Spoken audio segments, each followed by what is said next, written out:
Bonjour chers auditeurs de l'ODJ Média, notre chroniqueur de l'ODJ, Afid Fassifiri, partage son avis et sa réflexion, dans un article qu'il a intitulé « La Norvège, l'Irlande et l'Espagne vont reconnaître l'existence d'un État palestinien à compter du 28 mai », qu'on écoutera ensemble dans ce podcast.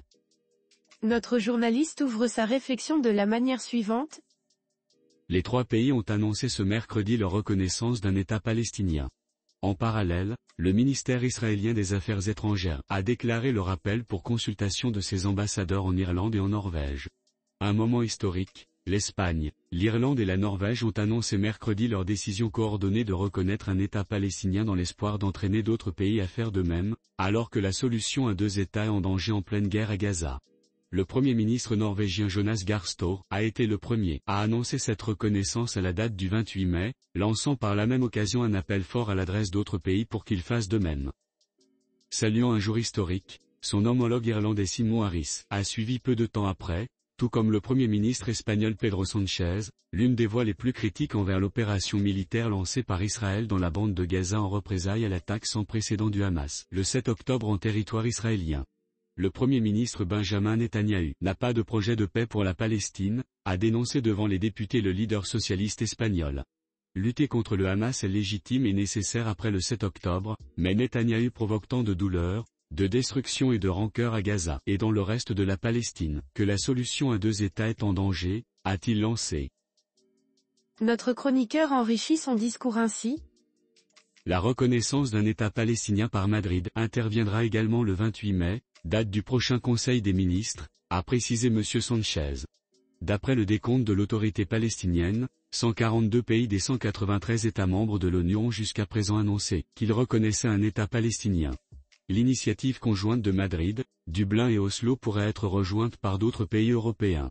En mars à Bruxelles, les dirigeants slovènes et maltais avaient signé un communiqué commun avec Madrid et Dublin, dans lequel les quatre pays faisaient part de leur volonté de reconnaître un tel État.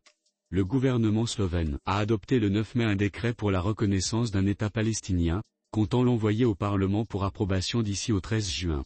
Le ministère israélien des Affaires étrangères a immédiatement réagi en annonçant le rappel pour consultation de ses ambassadeurs en Irlande et en Norvège. Mardi, dans un message vidéo à l'adresse de Dublin publié sur le réseau social X, il avait averti que reconnaître un État palestinien risque de vous transformer en pion dans les mains de l'Iran et du Hamas. Cette mesure ne fera que nourrir l'extrémisme et l'instabilité, avait-il ajouté. Au début des années 1990, après une conférence de paix israélo-arabe fin octobre 1991 à Madrid, la Norvège avait secrètement accueilli les premiers pourparlers de paix israélo-palestiniens, qui avaient débouché sur les accords d'Oslo.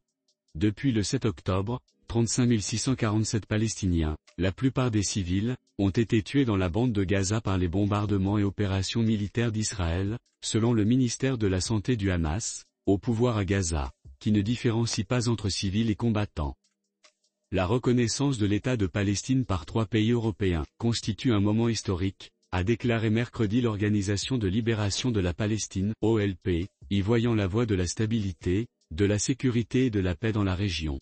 Il s'agit de moments historiques dans lesquels le monde libre triomphe, après de longues décennies de lutte nationale palestinienne, de souffrance, de douleur, de racisme, de meurtre, d'oppression, d'abus et de destruction auxquels le peuple de Palestine a été soumis, a déclaré Hussein al-Sheikh, secrétaire général du comité exécutif de l'OLP, sur le réseau social X. Reconnaître un État palestinien n'est pas seulement symbolique, mais demeure une exigence essentielle pour tous les pays qui ont cette conviction de justice et de droit.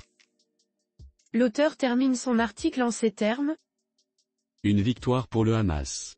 Grand succès pour le Hamas. Cette reconnaissance a été saluée par le mouvement palestinien comme une étape importante obtenue par la résistance islamique.